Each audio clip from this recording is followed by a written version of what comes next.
no sea tan cierto como pensamos. Perfecto, y vamos a enmarcar esta conversación con un caso. Entonces, si quieres contarnos del paciente, Paco. Por supuesto, nos activan por un paciente de 21 años con un accidente de tránsito de alto impacto motocoche. Nadie lo ha tocado porque puede tener una lesión medular. ¿Y qué? ¿Cómo lo encontraste? Cuando llegamos no hay hemorragia sanguinante, la vía aérea está totalmente permeable, tiene una respiración simétrica bilateral, no está taquipneico, pulso fuerte radial bilateral, no taquicárdico, mueve las 4 extremidades, olor a alcohol desde allí, mucho alcohol, él además no reconoce que ha consumido alcohol y tiene erosiones y laceraciones desde la cabeza hasta la punta del pie. Y lo que sí parece es que pueda tener una fractura oculta en uno de los miembros inferiores. Okay. ¿Cuál fue el abordaje inicial que hiciste con este paciente? Yo no sé muy bien qué algoritmo siguen ustedes para decidir a qué paciente le hacen control cervical, con collarín, colchón, tablero, lo que utilicen, pero en nuestra hospitalaria normalmente lo que hacemos es utilizar criterio HTLS, ¿vale? Un paciente con un trauma de alta energía, intoxicado y con lesión distractora, ese se lleva el collarín y el colchón de vacío. Así que fue lo que hicimos, dimos una carga analgésica, pusimos un collarín cervical y le pasamos al colchón de vacío, y de ahí a nuestra ambulancia. Ok, pero contanos un poco acerca de la evolución. 5 minutos después de llegar a la ambulancia, el paciente empieza a agitarse, a decir que eso le molesta, que está incómodo, no puede respirar. Su frecuencia cardíaca y su frecuencia respiratoria empiezan a ascender y a pesar de que le damos una carga analgésica, otra nueva carga analgésica, e intentamos hacer medidas no farmacológicas, pues bueno, digamos que el desenlace no es el que nosotros esperábamos. Ok. 10 minutos después, el paciente ya no está un pelín agitado, sino que está extremadamente agitado, se levanta como una bestia, intenta arrancarse el collarín.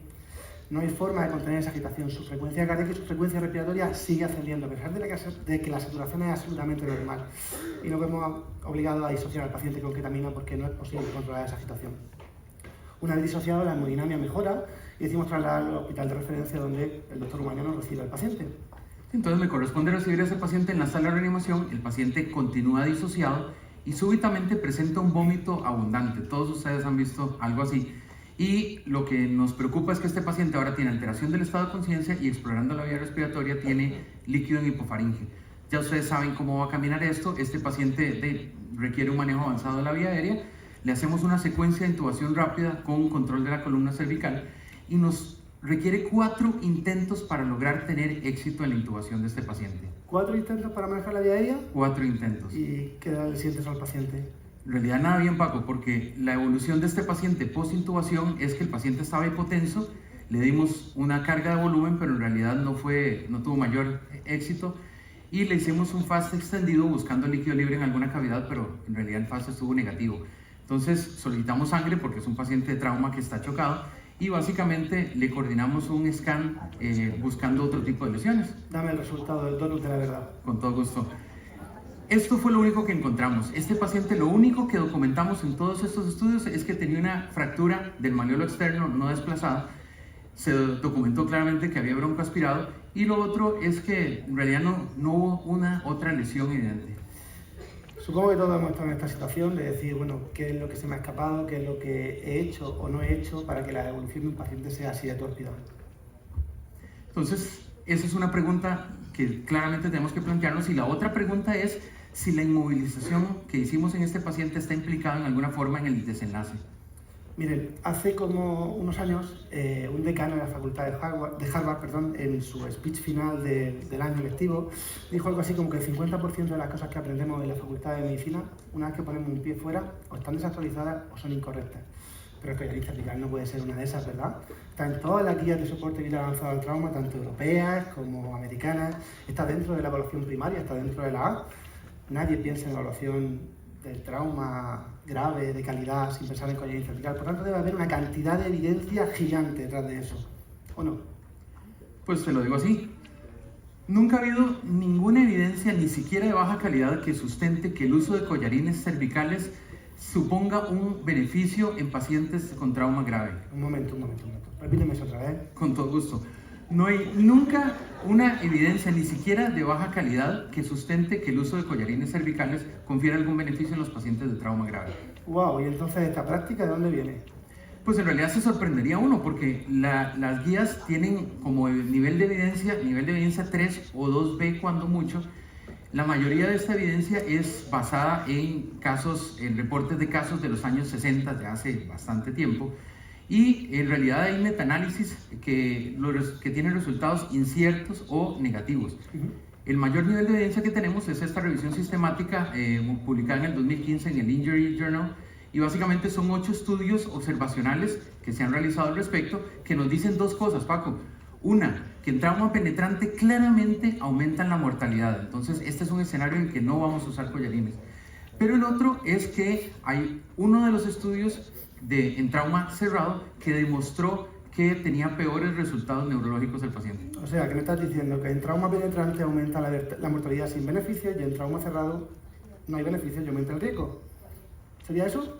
Pues exactamente. Es curioso porque a todos nos han explicado este mito. Lo que daña a la médula de un paciente con un trauma vertebral es la movilización.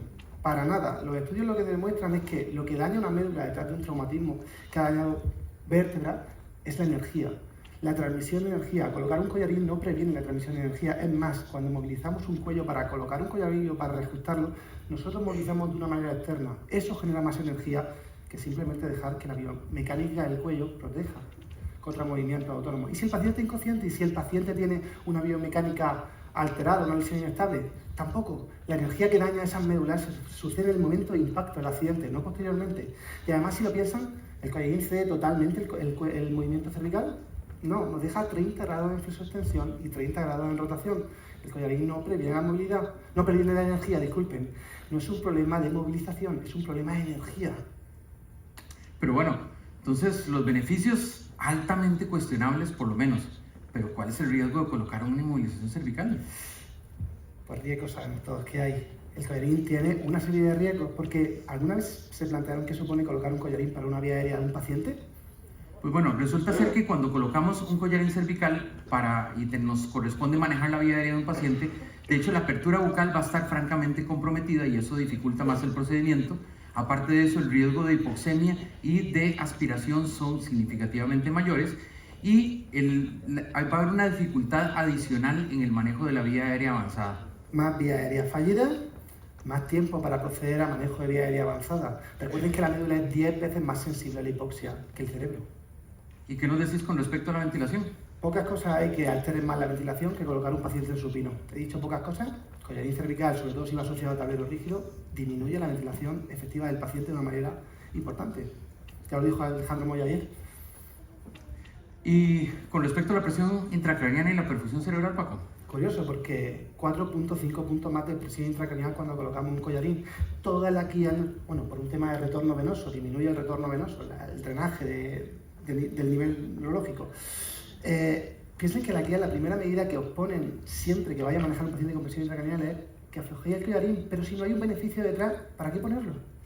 Y luego además, cuando tenemos pacientes con alteraciones morfológicas como pueden ser espondiloartrosis o pacientes que tienen una estructura morfológica diferente, el colocar un collarín contra la fisiología o morfología normal de su cuerpo puede llevar a afectación neurovascular asociada. Y bueno, adicionalmente, agitación y dolor. Los pacientes, si los forzamos a mantener este collar colocado, en realidad eso va a producir una mayor agitación en el paciente y aparte de eso va a haber una mayor transferencia de energía a nivel de la médula.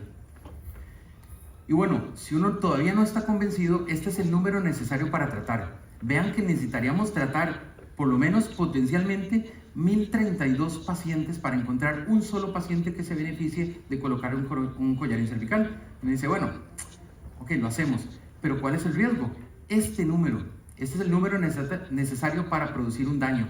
Y por cada 66 collarines que colocamos, un paciente va a sufrir un daño secundario a este tipo de movilización.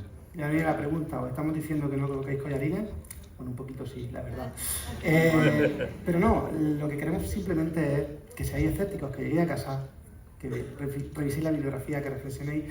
Y si después de eso pensáis igual que nosotros, igual que piensa la evidencia, pues tal vez sea el momento de sentarnos con nuestros especialistas y plantearles que ese método arcaico, que no aporta beneficio y solamente aporta riesgo, no supone un beneficio para los pacientes de trauma grave. Sean escépticos. Y bueno, los dejo con esta frase: la cura para el dogma es cuestionarnos lo que hacemos en el día a día y que tenemos tácitamente en nuestra práctica. Muchas gracias.